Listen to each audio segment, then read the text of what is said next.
Thursday, everybody. Yes, once again, it is everybody's favorite day of the week. We're talking day number 4. It's been a while, Frank, but we are back, and I can't wait to have you talk about how great the fishing is in the month of September. It is great, dude.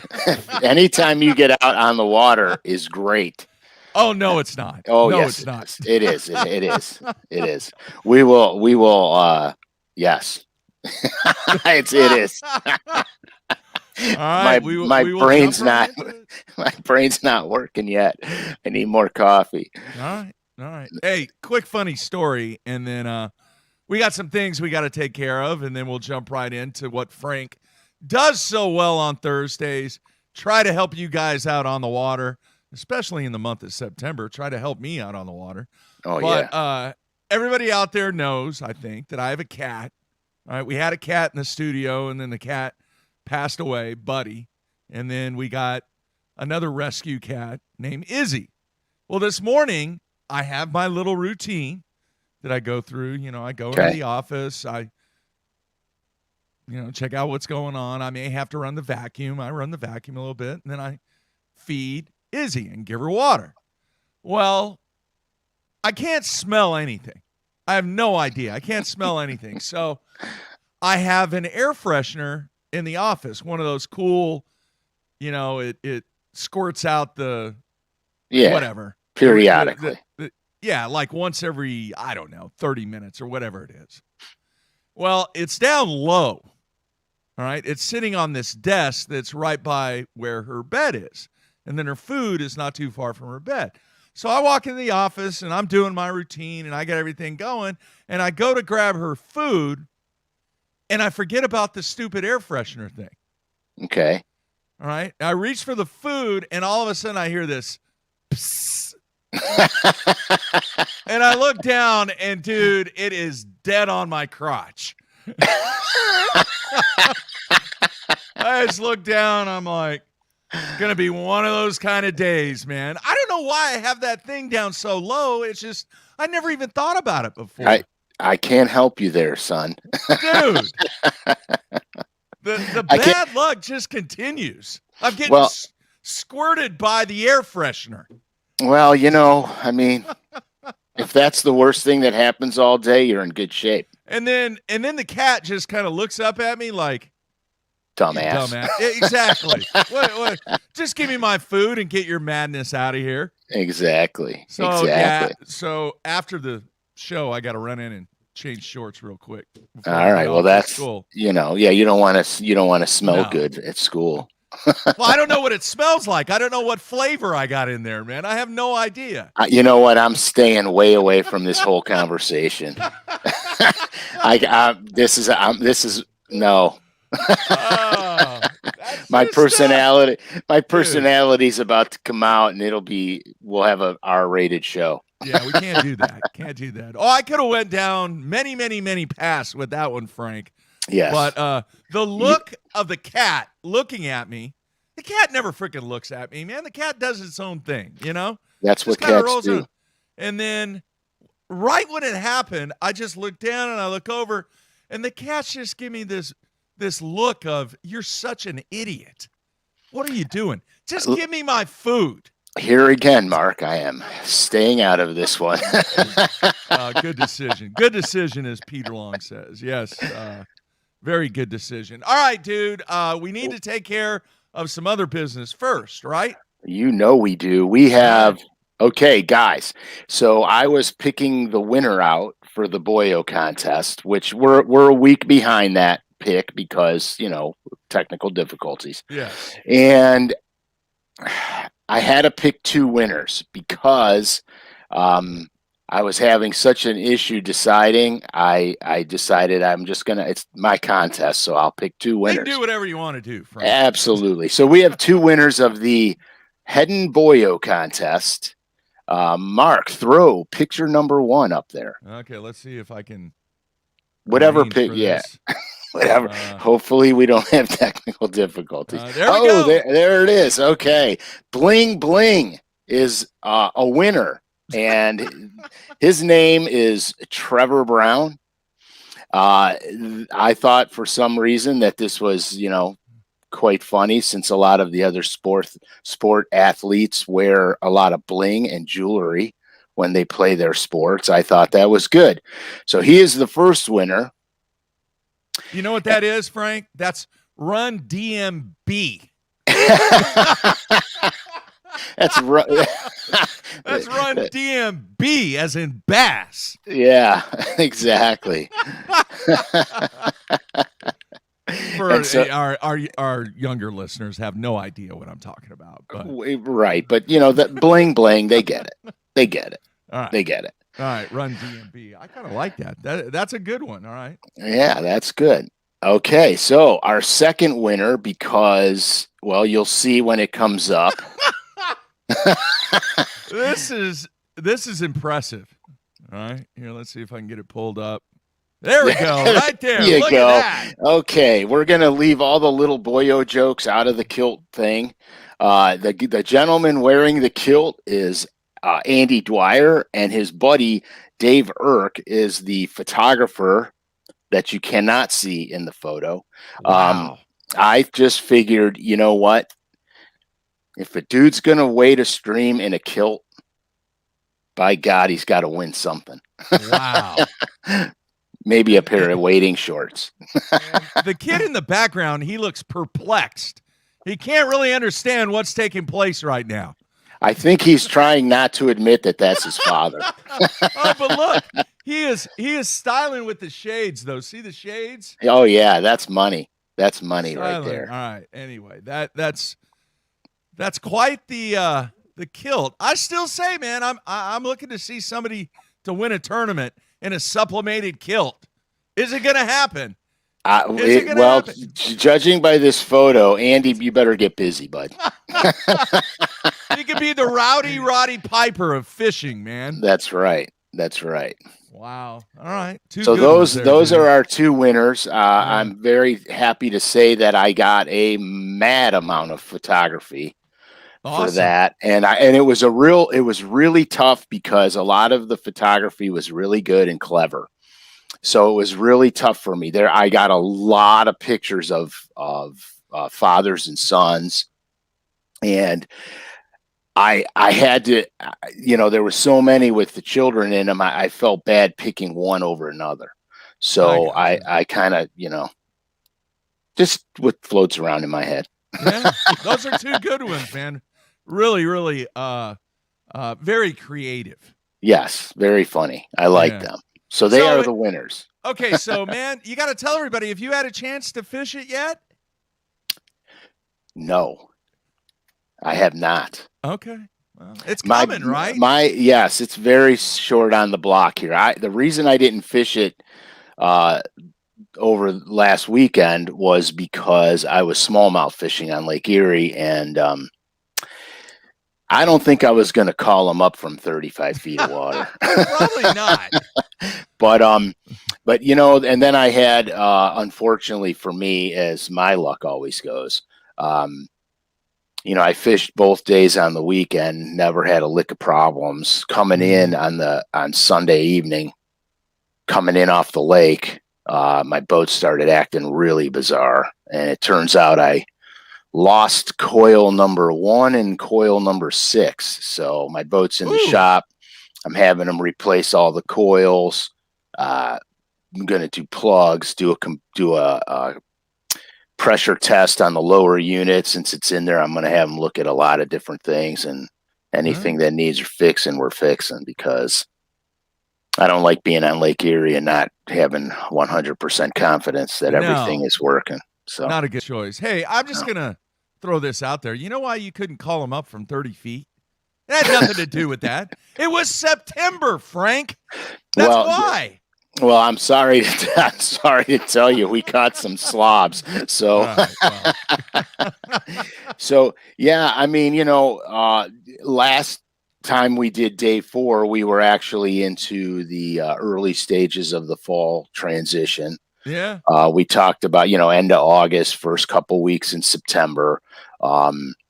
we talked about the days are getting shorter, water temperature's still relatively warm, days are getting shorter, and we went through that. I'm just giving you a quick little blow by here.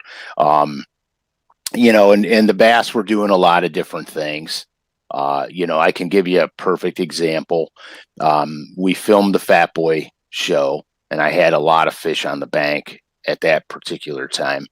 Not a ton of big ones, but some big ones. And the reason I'm saying that, because this is important for part two. Not a lot of big ones, but some big ones. The shad were on the bank. The shad were off in the middle of the lake. The bass hadn't really started schooling on them yet, but the lake wasn't clear enough for that, really. But anyhow, so after we were done filming, I told my cameraman, I said, hey, let's go. There's a rock pile right here. I want to show you something. I said, I bet you we can catch them deep cranking and Carolina rigging still. And he goes, well, look how many we just caught. And I go, yeah, I know, but there's a lot of things going on in this fall transition. So you have to remain open-minded and you have to remain versatile. So we went out there, and of course we caught them on Carolina rigs and deep little end, Norman deep little ends. And he's like, I can't believe it. I go, well, most guys will vacate some of their summer stuff to get to the bank because it's fall and there's still fish out there. You know what I mean? Mm-hmm. Which this is going to lead us into fall to the turnover, which is what I'm gonna talk about now. Very important, right? It's very important. The turnover is critical. So for those of you who may not understand what the turnover is, I'll explain that right now. What's about to happen, because it's actually happening right now. Finally, our nights are getting cold enough where if you go out in the evening, you have to wear a hoodie or something because the air temperatures are starting to get colder. The days are now really getting shorter faster. I think we lost 3 minutes of daylight last couple days ago. Okay. So the days are really starting to get shorter. The nights are starting to get cooler. So what this is going to do, this is going to gradually start cooling the surface water temperature. As September progresses into October, our water temperatures now, the thermocline, I just jumped something. The thermocline is a cooler layer of water on the basin of the lake. The thermocline itself is a water temperature change, but more important than that is below the thermocline, there's zero oxygen, or not enough to sustain a fish, okay? Right. So most of your fish never get below the thermocline. Now, a lot of lakes thermocline and a lot of lakes don't thermocline. But for the most part, most of them will have an area of that lake that thermoclines and will turn over in the fall. So here's what happens. Our top water level starts to get cooler, cooler, cooler. Our bottom water level is cool, and it's at a certain temperature. As the top water layers get a little bit cooler than the bottom, the heavy water sinks, because the colder the water, the more dense it is, sinks. The bottom of the thermocline now rises, okay? So what just occurred is you flip-flop the water in the lake, all right? What that means is that now the oxygen is throughout the entire system, because all the unoxygenated water just mixed with all the oxygenated water. Right. This is when this occurs after the lake settles down for a few days. This is the fall fishing everybody lives for. This is when the lake goes off the hook. There's plenty of oxygen throughout the entire system. The lake just settled down from the turnover. The bass are putting the feed bag on. Water temperatures are dropping. Your air temperatures are dropping too, but the most thing is the water temperatures are dropping. Shad are migrating. These bass are heavily, heavily focused on the bait fish right now. They have one thing in mind, and that's to feed. So you want to use your, that's why you're using your fast moving baits, your square bills, your top waters. The system is alive. Everything's feeding. That's the later stages of fall. That's after the turnover. That's what everybody is dying for, because that's the fall fishing that you have memories of. You know what I mean? It's prior to that stage that everybody complains and about the fishing and everything else, because the system is just starting to move. So here's what happens before the thermocline. Here's what happens. The shad, and in all the lakes, the shad are starting to move a lot right now.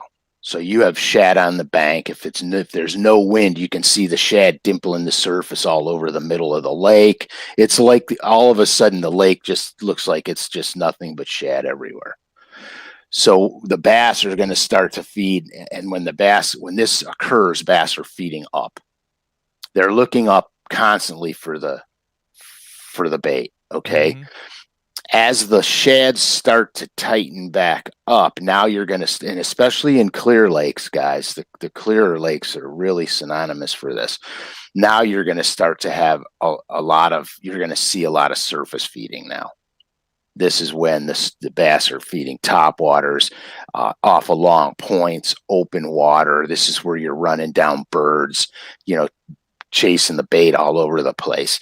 This is your opportunity to catch bass that are truly on the pelagics. They're roaming around, they're busting top all over the place, and it's a crazy pattern because you're running and gunning by sight. You see you run over there and catch them. Okay. The bank is starting to come alive now too. You're having more bass getting to the bank, because a lot of times what they like to do is they like to find an area where they can have the bait corralled and then run in and slash on them. So when you have like a little tiny pocket, it's a funnel. The bait goes in the pocket, the basket in that pocket, and they run them all to the back of the pocket, and they feed on them back there. Same thing with main lake stuff. If you've got a bank that comes out and has a little 4 or 5 foot dip in it and a little flat, they run the bait up on those flats, and then they push them to the steep edge of the bank where they can corral them and they don't get away, and they feed on them. That's why square billing and buzz baiting and Houdini shads and stuff like that, super flukes, come into play right now. And if you notice, everything we're talking about is a mid-range bait. We're not talking about anything plowing the bottom. Okay. Right. In this time of year, if you've got rain, heavy wind, the spinner bait becomes king again. Spinner baits and square bills become important again. You know what I'm saying? So these are things you have to focus on. Let me ask you this real quick before you go any further. Does all of this mainly take place after things settle down from the turnover? Because before the turnover, this is right prior to the turnover. Prior to the turnover. This is right before the lake flips. Okay. When the lake flips, fishing's going to be crazy bad for just a little while. Because it needs to settle down, right? Yeah, it just needs to settle down. You like, I don't know what it's like on like, like Table Rock or Bull Shoals or Texoma and stuff. But up here, when the lake flips up here, we'll see like gooey green brown gunk floating around in places because the debris from the bottom has now bubbled up. You know what I mean? Yeah. A little bit of wind action, drawdown, because now they're pulling all our lakes. All our reservoirs are being pulled right now. And it'll start to happen across the country on reservoirs that they drop for winter pool. They'll start pulling water. The current gets everything going again. Current's moving. They're moving water. Bait fish become predictable. Bass become predictable. That's why drawdown lakes are so phenomenal to fish this time of year, because it's brilliantly easy. You run secondary points, boulder areas on a bank where you go from gravel or sand to chunk rock. or clay to chunk rock. So you're target fishing, and everything is visible to you. Lake levels are coming down. You see the terrain. It's real easy fishing. That's when I strap a square bill on and I start motoring. Okay. I just motor down the bank and I'm hitting key areas. I'm playing the percentage game. That's the whole key in this tough time to fish, is the percentage game. All right. It's quite obvious, Frank. I know why I hate December now, because I'm obviously doing the wrong things. Well, yes. I mean, yeah. If you're not catching them, you're missing something somewhere, Okay. and it doesn't mean you're doing all the wrong things. It might just mean you're doing the right things in the wrong place. And that can happen too, because don't forget, this time of year, these fish are moving. These fish are feeding up. Like here, for example, and I'm not going to get too laborious on crankbaits because I talk about crankbaits a lot, but I just love crankbaits. But anyway, if I'm cranking a shallow ledge, for example, I don't want my bait plowing, because the bass are feeding up. Okay, so now I want to choose a crankbait that gets me almost to dredge. Okay, where I'm not dredging. I might, like, if there's a rock, the bait just might tick the rock. You know what I mean? I don't want it digging and dragging and digging and dragging. Couple of reasons for that, but mostly because the bass are feeding up. So now what I do is, when I'm cranking, I get a crankbait that runs just a little shallower than the stuff I want to hit, and I vary my retrieve like a madman. Okay. If I hit something, I pause it and let the bait start to float up again. I get tons of bites like that, especially this time of year. Tons of bites. Then I'll speed it up. I'll slow it down. I'll pull it with my rod. I'll just pull the rod and just almost like I'm Carolina rigging the crankbait. I'll just pull it with the rod, pick up my slack, and then start retrieving again. But my retrieve is always varied. I don't want that bait plowing. These fish are looking up right now. I don't want it plowing. That's when baits like the Cotton Cordell C77 Big O, this is when those baits start to shine, because I run those baits a foot above anything I'm fishing. So when I'm fishing those baits, I very rarely hit something. Every now and then I will, like if a brush pile's high or there's a taller stump or a big boulder, I might tick off of that. But for the most part, I'm running that Big O in the suspended zone. And that's where I'm catching a lot of fish like that, literally off the bank by the first break. That break might be 4 feet, it might be 6 feet, it might be 8. Mm-hmm. But the bass are ganging up over there waiting to run the shad up. You know what I'm saying? So again, bait fish, critical this time of year. And you'll see it everywhere because it's all moving right now. The system is moving.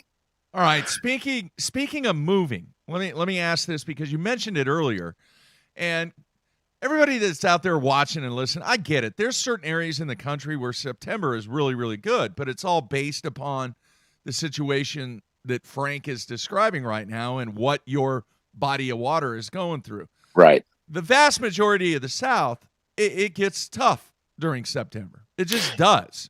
Yeah, right? It gets tough, but the same thing is going on. Okay, where your I hate September might be I hate the end of August. You know what I mean? Up here. Okay. It's all predicated onto how far south you go. The farther south you go and the warmer your climate, the later the I hate September is. Right. Could be October. You know what I mean? It just depends.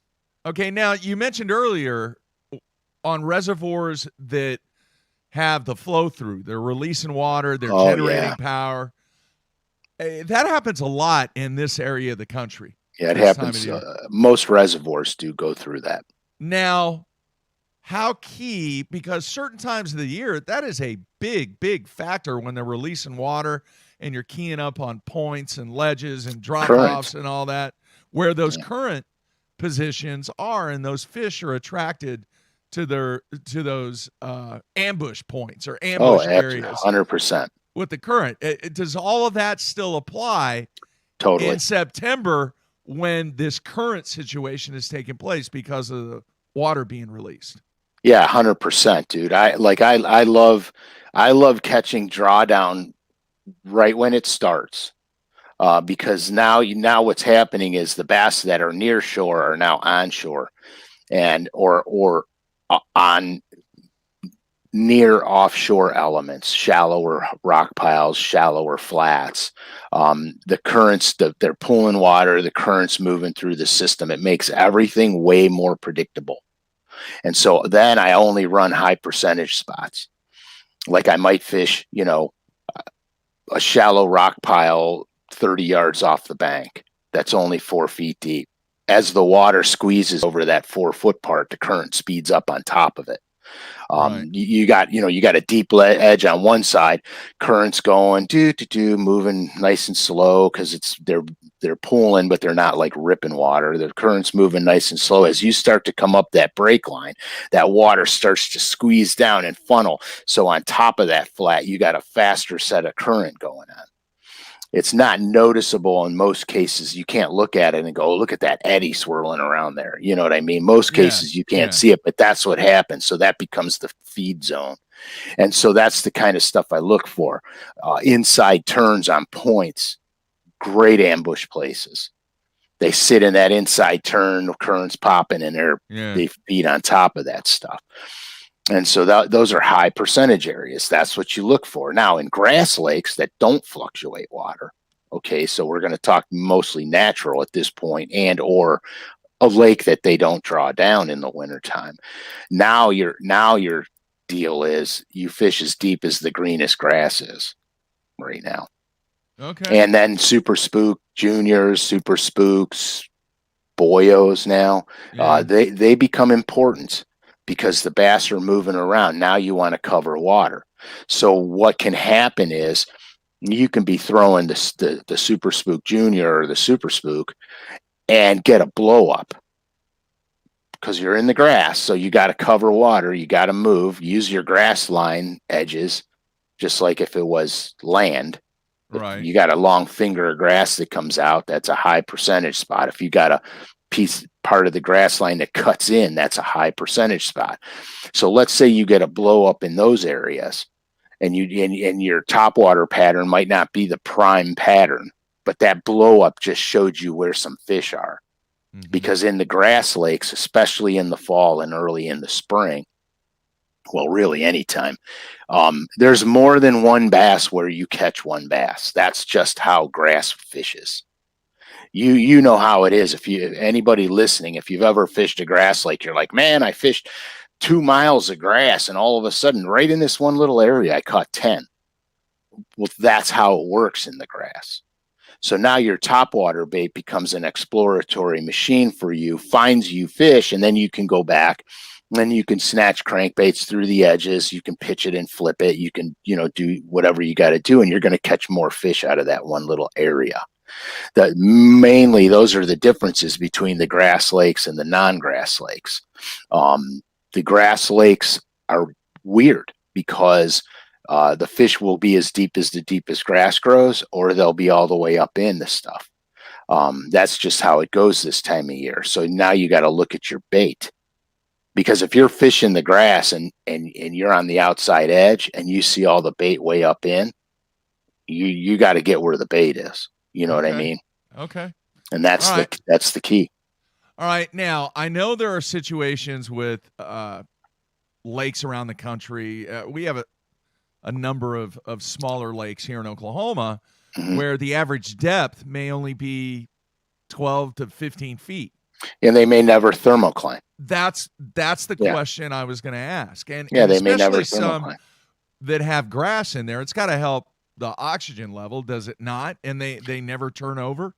Well, it's not the oxygen level that turns the lake over. It's the temperature. The water temp. Right. It's the water temperature. I know, but below the thermocline, though, you have water that doesn't have enough oxygen in it, though. Correct.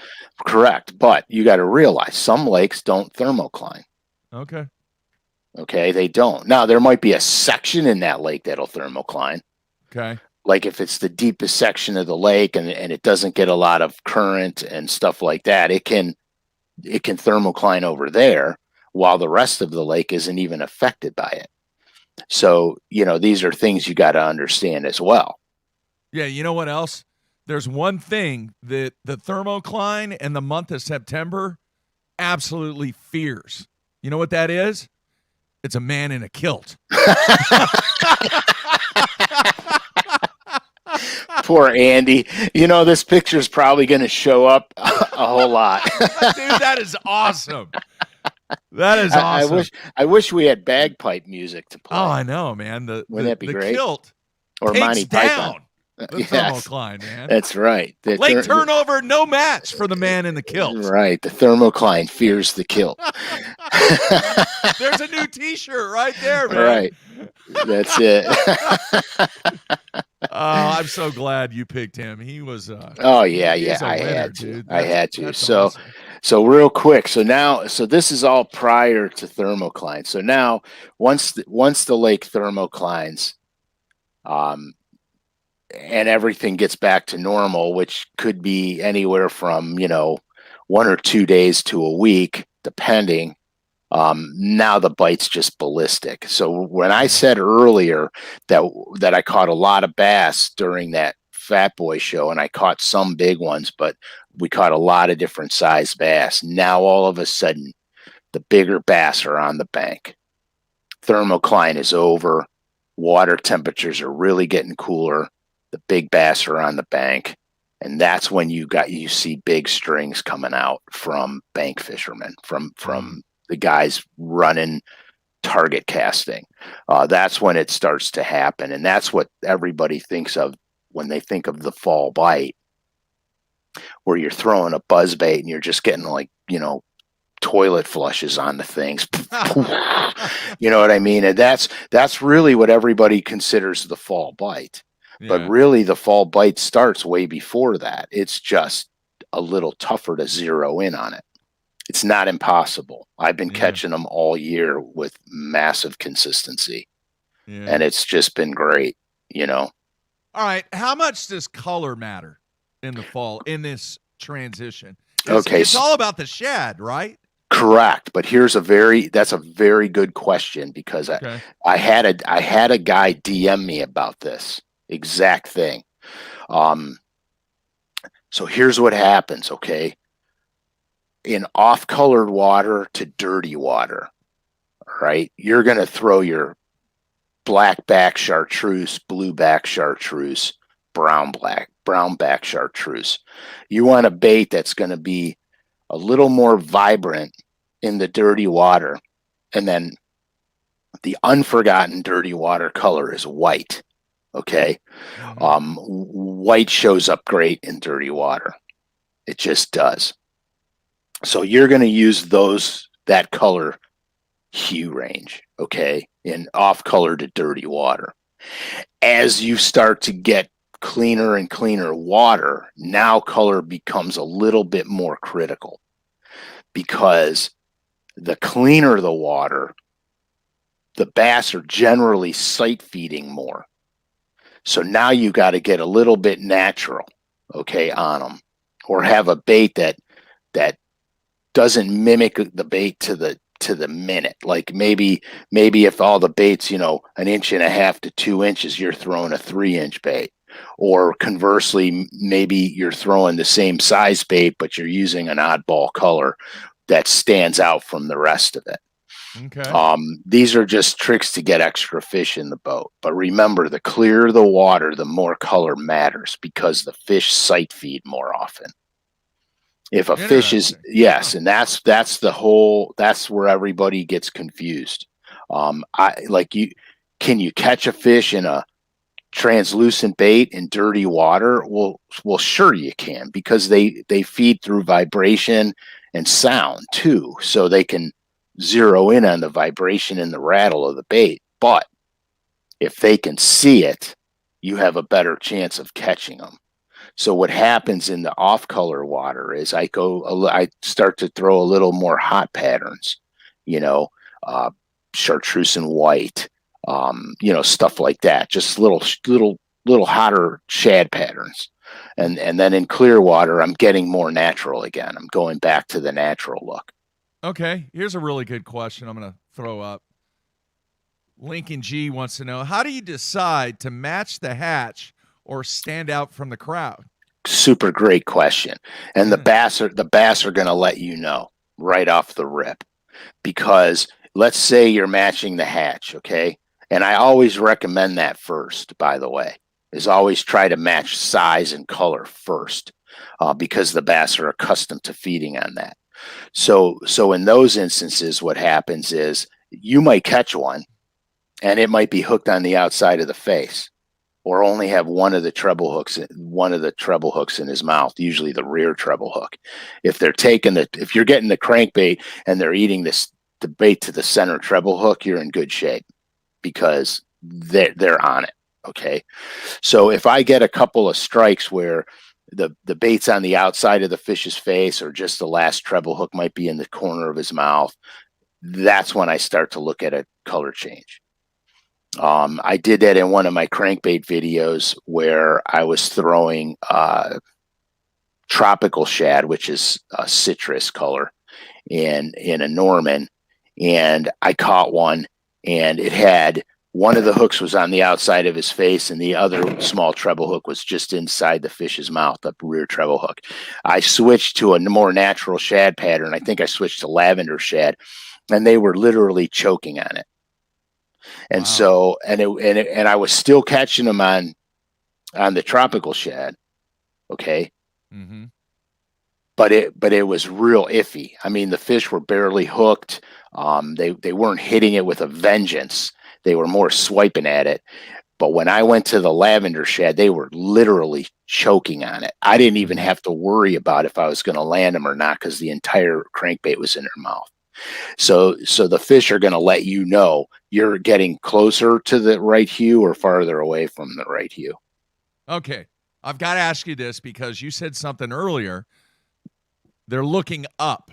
Mm-hmm. All right. They're looking up. So I want to ask you this.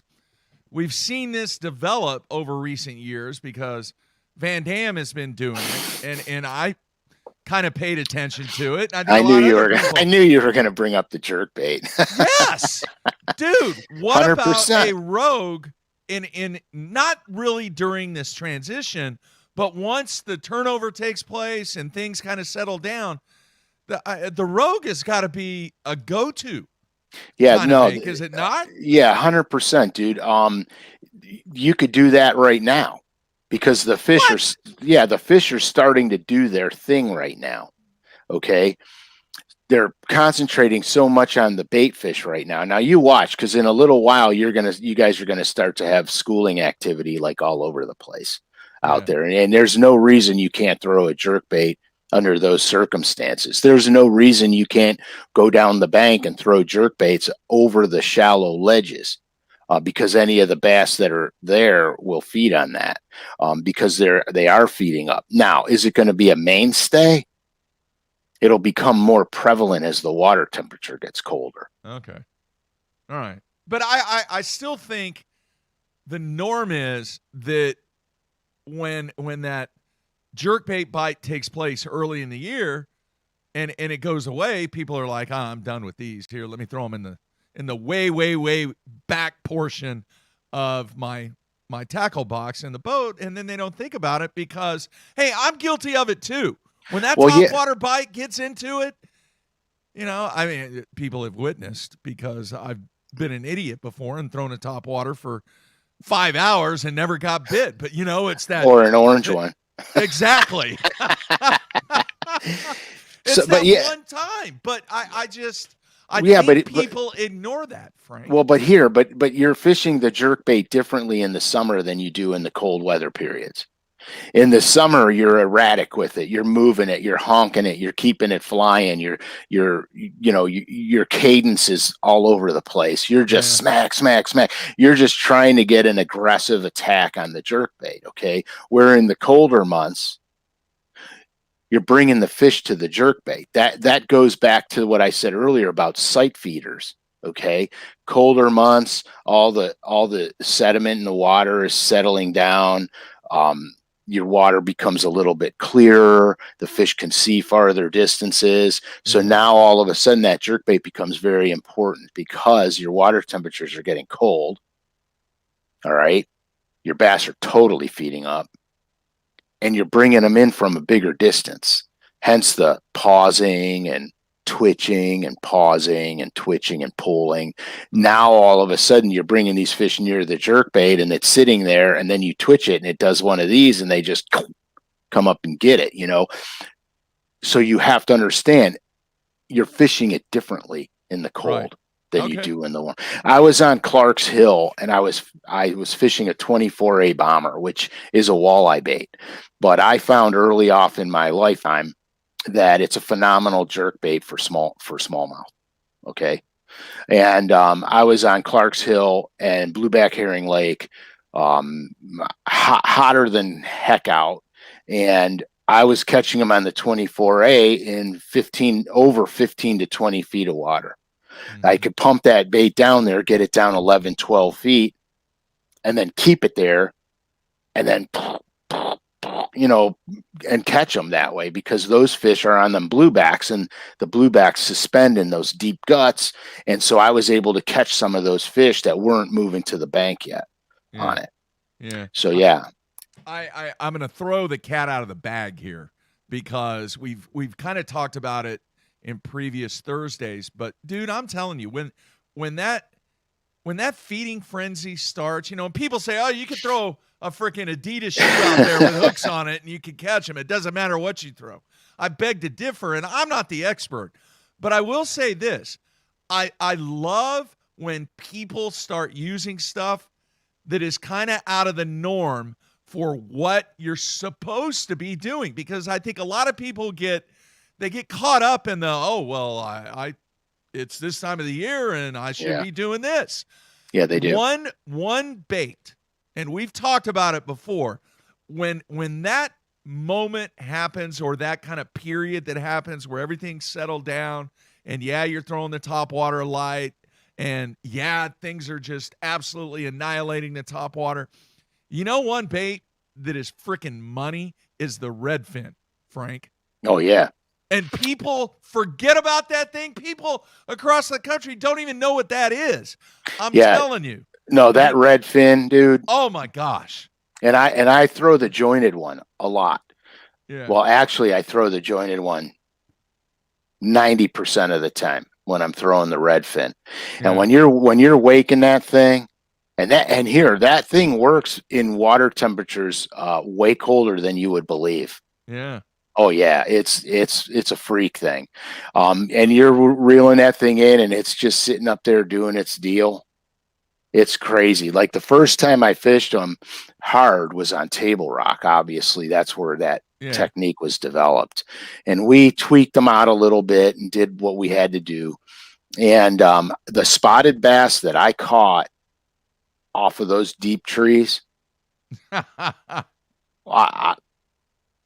it made a believer out of me. Yeah. And I took that technique everywhere I've been and caught fish on them, including Lake Norman in North Carolina. So, I mean, it's just, that bait there is just magical. Yeah. It is. That's good stuff.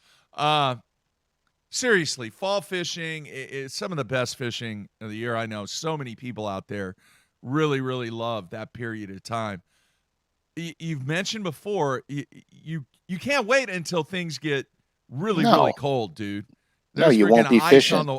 And how much is that time period though before things start freezing up? It is the ease of putting a pattern together. Does it continue to get easier as across the country we get closer to the, I call it the wall, and what I mean by the wall, where those water temps kind of get to a spot in the fall and they stay there? Yeah, see, up north, we have something called ice. So I'll crack ice until I can't bust ice to get out anymore. And I catch them all winter. You know, I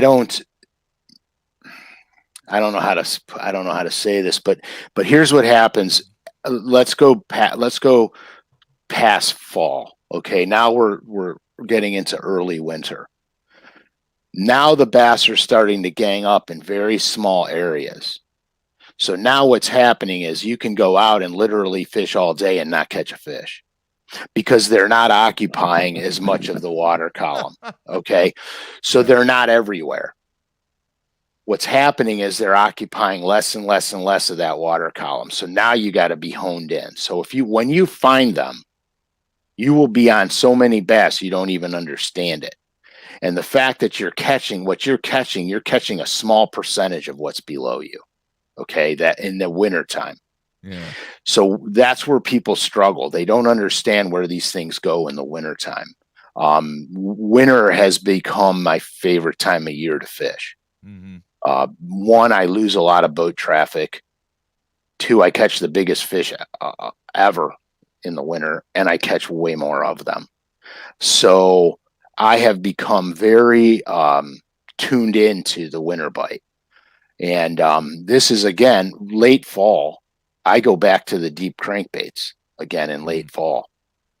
And then, and then once I find them with the deep crankbaits, I'm getting ideas where they're wintering at. And then I can go back in the wintertime and really hammer on them. All right. Help me and the fans on this. Is there any similarities? Is there any truth? Is there any possibility that areas on everybody's lake that they like to fish, areas that they target pre-spawn, can actually be the same targets that they target during the fall when everything kind of settles down? Is there a similarity there? Yeah, there's a very big similarity, because what happens is the fish use these migration routes to spawn. They use the same migration routes to get out to summer pattern, and they use the same migration routes when they're running bait to the bank. The bait fish are migrating to pockets, creeks, etc. Okay. And if it's a natural lake, the bait fish are running to the last remaining grass. Mm-hmm. So there's 100% truth to that. Once winter comes, the bass are going to want a little bit more verticality in their structure. Not so much long tapering points or gigantic flats. They're going to want a little more verticality in that break line. And so that's where the trick comes into play for finding fish late fall and winter. Okay. In your opinion, and Frank from Michigan wants to know this, is there a magical water temp that kind of clues you into, all right, man, things are getting ready to happen. The turnover is done. We're ready to get after it in the fall? You know, I mean, I can get a lot of flack, but I don't think the water temperature is as magical as what's going on in the system you're fishing. Okay. Because I've seen things in the fall escalate on one lake, and then 5 miles down the road, it's not in the same place. That lake 5 miles down the road isn't in the same place. So I think it's more prevalent to the body of water that you're fishing.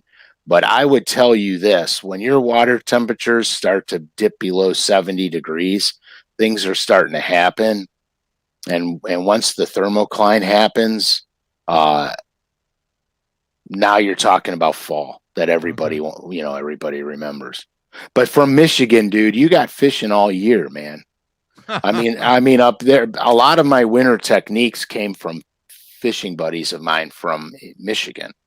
And so you guys have good fishing until you can't put a boat in the water again. What'd you say? You crashed out ice on the ramp or right by the ramp? Oh, like yeah, dude. Before. Oh, dude. Yeah. I got removable tail lights. I got removable tail lights on my trailer for my aluminum boat, so I could unclip them, because I crack tail lights every time I go in the wintertime, busting ice. So now I bring a spud bar and a push pole, and I chop the ice up and push it all out of the way. Once I get the boat in the water, then I rock the boat back and forth to start cracking the ice. And it's like, that's like the Titanic. Oh, but geez, it's hard on your equipment. Like in my glass boat, I fish in the ice in my glass boat too, a ton. But I'm not replacing all those trailer lights all the time. So so I'll opt for my aluminum because I can unplug my lights and take them off. Yeah. All right, here's a question from Sean. Frank, for the Great Lakes, will the bait fish school in the harbors first? Oh yeah, dude, the bait fish will run to the harbors, to the river systems. That's why the night bite for walleye offshore, onshore, standing on the bank, casting from the bank, becomes insane in November, December, and January. All the bait is right there, right up against the bank, and the walleye are right with them. You should see the stringers of walleye these guys catch off the bank at night. It's insanity. Wow. So yeah, those bait fish do migrate, and they migrate heavy duty. Emerald shiners and shad. All right. Let's see here. James has a question. How does the sun position angle dictate where you fish during the day? It doesn't really matter, does it? Well, it does. If you're fishing super shallow, it matters because I don't want to cast my shadow over what I'm fishing. Okay. Here's why. Fish by nature are afraid of shadows because birds eat them. Okay. So if I'm going down the bank and my shadow is angled in front of me, I don't like it. So I wait till the sun changes to go to that particular bank. So I don't want my shadow over what I'm fishing constantly moving in front of me. That's just my personal preference. I have seen where it didn't matter, but I'm old school, man. I don't think anything wants to be eaten.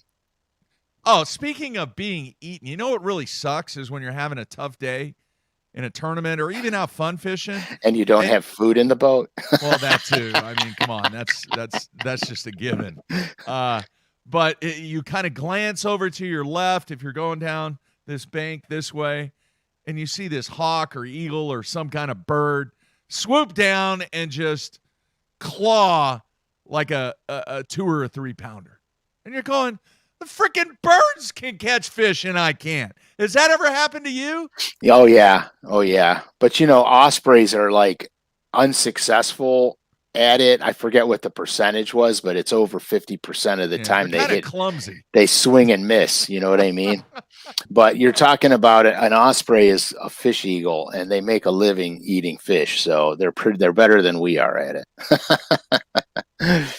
Yeah, dude. I love ospreys. They're the coolest thing. I have an osprey story.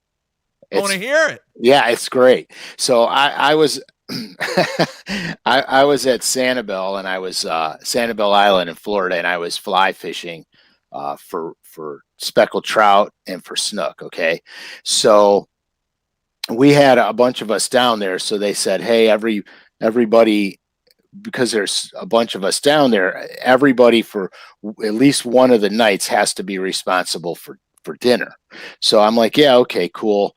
I'll take, whatever day I'll take. And so I'm going to go catch a bunch of speckled trout, and I'll bring them all back, and then I'll feed everybody. It'll be fine. You know what I mean? It'll be good.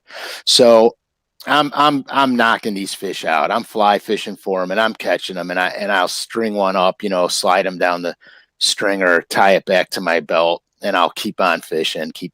While I'm doing this, and I got my limit.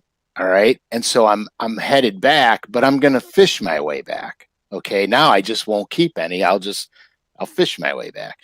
I see a shadow, like, I don't think anything of it. It's a shadow. I do one of these. I go like that, they look around, and there's an osprey up there, and I'm like, oh, cool. Osprey. Yay.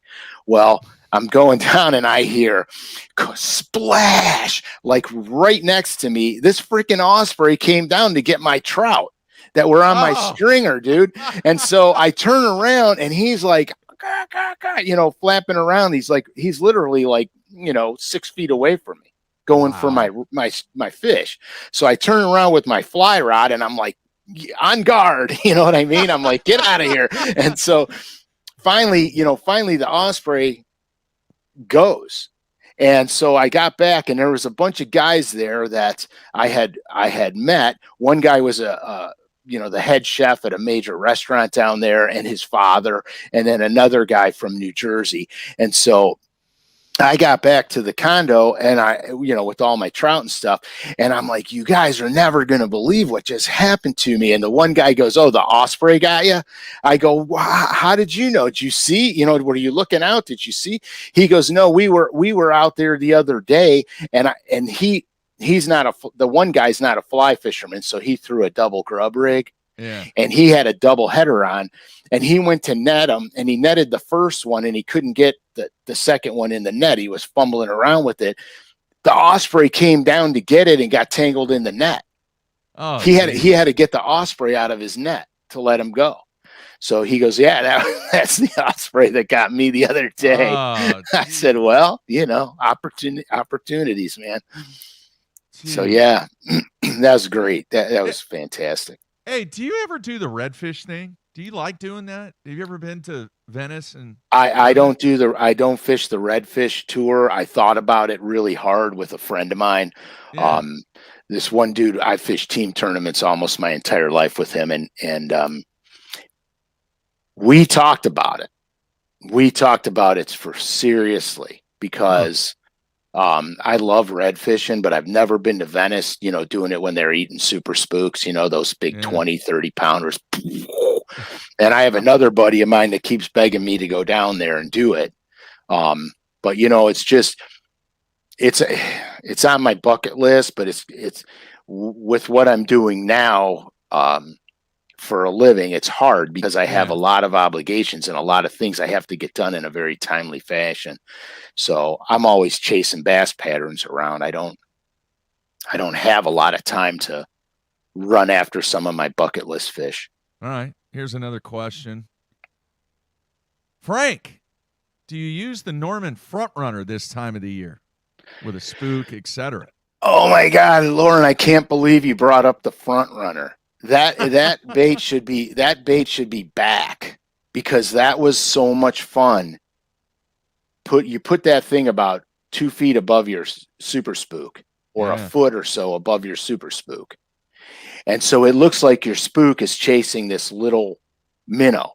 Basically, it's a minnow body shaped piece of whatever with a treble hook on it. And so, and a lot of times you catch them on the front runner, where they'll hit the front runner before they'll take the spook. They quit making that thing, and I'm not 100% sure why. Probably because it didn't catch on. Probably because they didn't sell a lot of them. But oh my gosh, I can't believe she brought that up, dude. Do you have any? Do you have any, Frank? Yeah, I do. I actually do. And well, I'm not going to say what I'm going to say. Okay. I'm actually going to make my own. Really? Yeah, just for my personal use. Just for my personal use. Okay, because, so is it a good thing this time of the year once everything settles down? Oh, it is. It is. Yeah, anytime you start mimicking a food chain event going on, you could create a bite that way. Okay. The old Norman front runner. I can't believe that she brought that up. Lauren, if you're listening, do you have any of those left? We could get a front runner deal going on here. Yeah. Be the broker. All right, I'm the in-between guy. How high are you willing to go, Frank? Right, exactly. Exactly. That's great. That is great. Wow. I love that stuff. All right. Let's see here. I was looking over at the give me a question, Mark. I'm looking, man. I got 2 things I got to follow here. It's been really good questions so far from the fans. Love it. Lauren said she's bought a couple on eBay. Good for you. They bring good money on eBay, I guess. Yeah, they do. They really do. Keep them. Keep them. Throw them. You could throw. Hey, if you got a P71 Popar, they work great in front of them too. Just FYI. Yeah, that's funny, man. Yeah, that's great. Very funny. What are some of your best memories? And I'm not talking your winter stuff because we talked about that. And some of the Yeah. best days you've had on the water was when you had to bust through ice.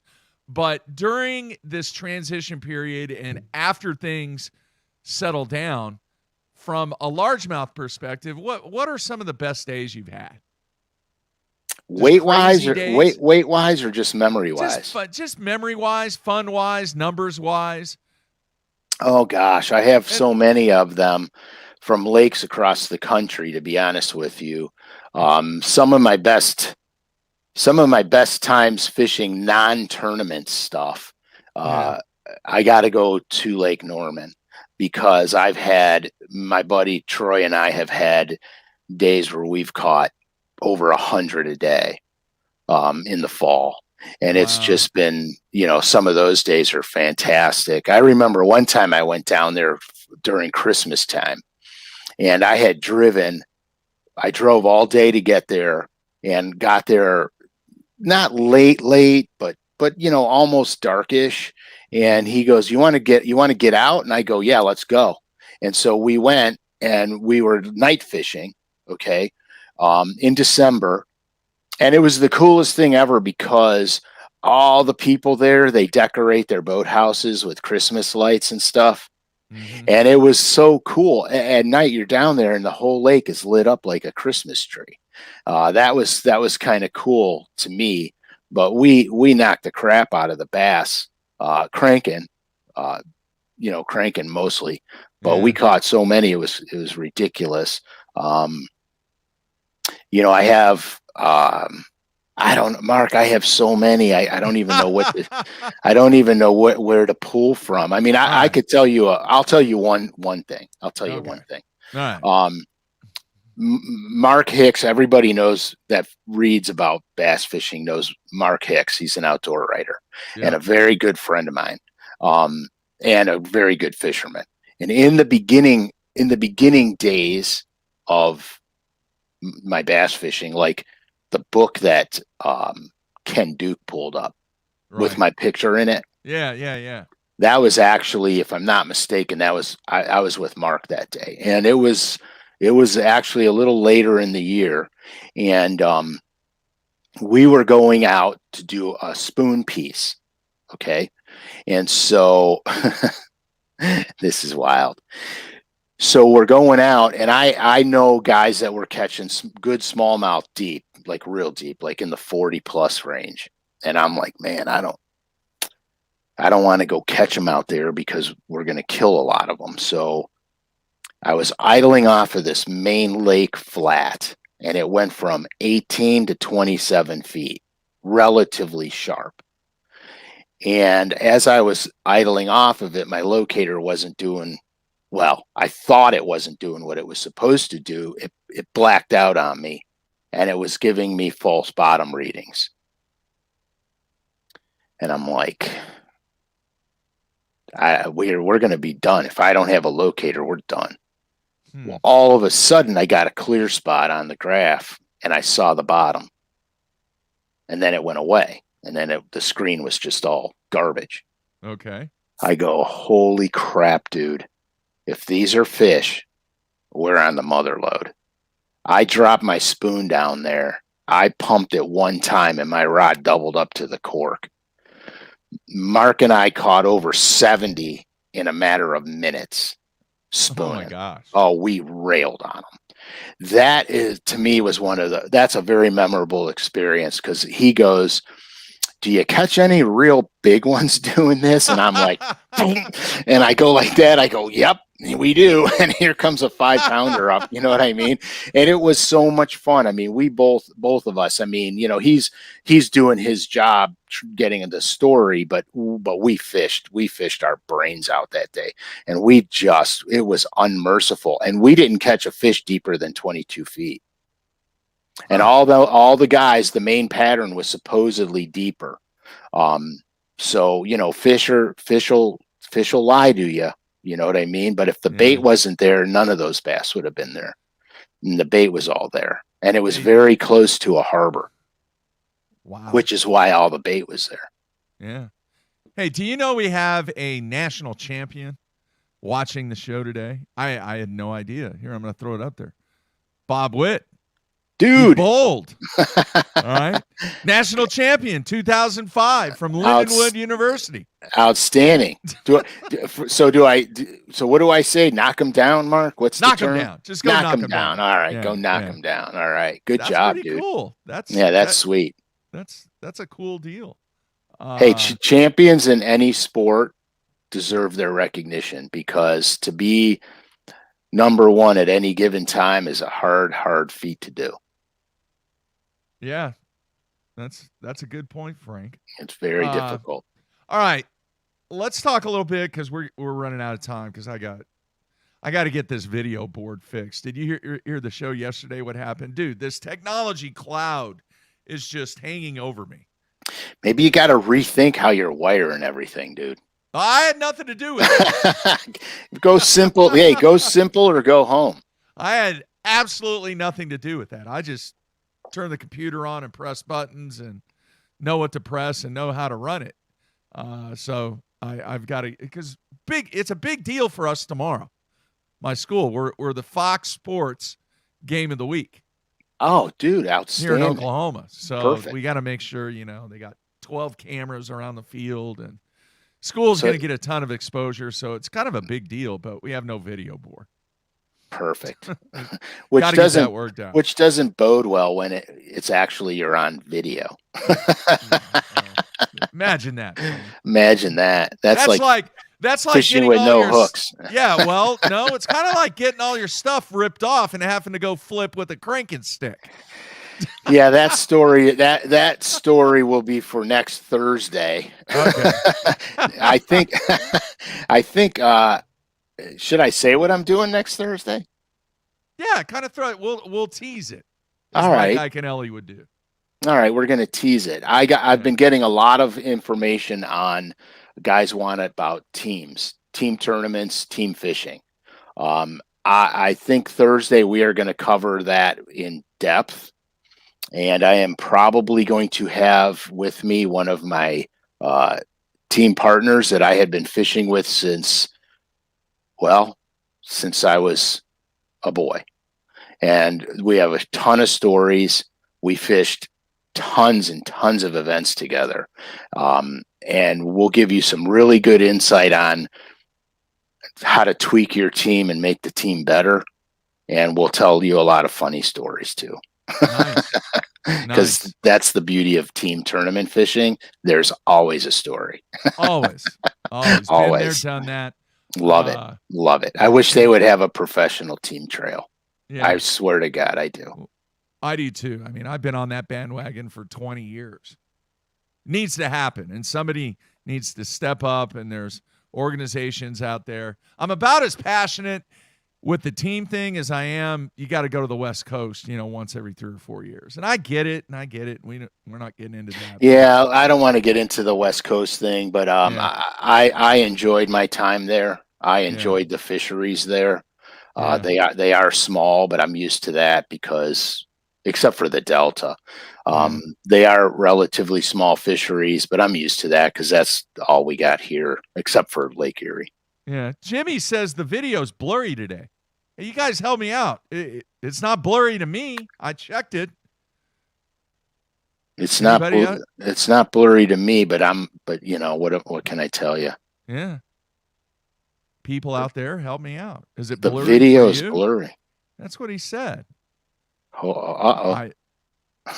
It says Brian says nope, video's clear. So okay, all right, we're good on that. All right, Frank. As always, tremendous amount of knowledge there, and I know I'm pretty vocal about how I feel about September, but it's going to change eventually. And when I get more time to spend on the water, obviously you can't replace time on the water. Nothing does. Nothing does. I mean, here, look. This shows the next best thing to being on a lake.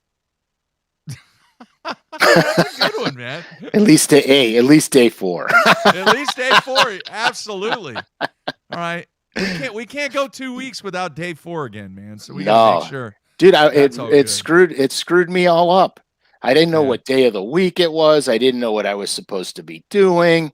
I gotta have a plan. Yeah. Sorry. Me Actually, too. I won't lie about it. I went fishing.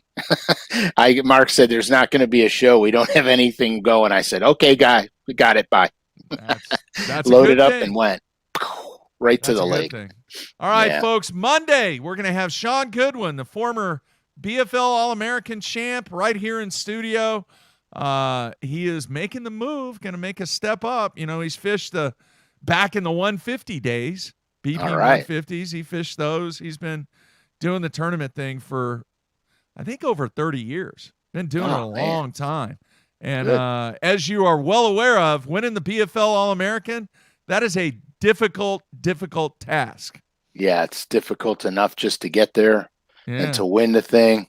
Kudos, man. Good job. So he's going to give the fans and give me, even though he's a friend of mine, some insight on what his plans are for 2022, and had a really good season on the, what was it, Toyota Series, I think is what it was. So yeah, you know, the All-American used to be their deal. Yeah. That was the deal until they made other things their deal. Yeah, and they just had the 2-day event at Grand Lake last weekend, and I believe he finished 8th. The 2-day super tournament. Nice. And typically, if you have 15 pounds a day this time of the year in that super tournament, 30 pounds for 2 days, you're doing really good. They had like 10 guys over 30 pounds. Nice. Which is unreal. So that kind of blows your September theory out of the water. I know. I'm an idiot. No, you're not. I don't like September. We need to change that. That's all right. All right, we need to change that. All right, folks, make sure you check us out on Monday. We'll see what Matt does, find out what's going on. I'm sure if he's fishing on Saturday, might fish on Saturday. Maybe he gets back by Monday. Who knows? When do they start? Tomorrow. Right now. He's got 7 pounds. He's got 5 for 7 something. All right. At least he's got 5 to start. Was there any doubt that Dinkin and Duncan Dude was going to have 5? I don't think so this time. No, not on Norman. No. Yeah. No. It's all good. So, thank you, Frank. Thanks to the fans. Some great questions today. And we will see how Matt progresses today and tomorrow. See if he fishes on Saturday. If not, I don't even know if he's coming home. Where's his next Smith one? Lake. But I think he's only got a week in between, and I think he's doing something. I don't know. I have no idea. Smith, Alabama? Yeah. Love that place. Yeah, I think he's gone for 3 weeks is what his plan is. But who knows, man? He was supposed to be gone for a month, and he decided to fly home. So, I don't know. We'll see. We'll stay in touch. Thanks, Frank. Next Thursday, team stuff. Can't wait. Yeah, it'll be fun. It'll be a fun show next Thursday. Yep, good stuff. All right, everybody, have a great weekend. I am off to Waxahachie, Texas. All right, dude. PBA 50 tournament going on at Waxahachie this weekend. Knock them down. First one in a long time. Got to knock them down. Yeah, see, now I know the lingo. Yeah, you do. You got it, man. All right, everybody, be safe. That's it. We're out of here.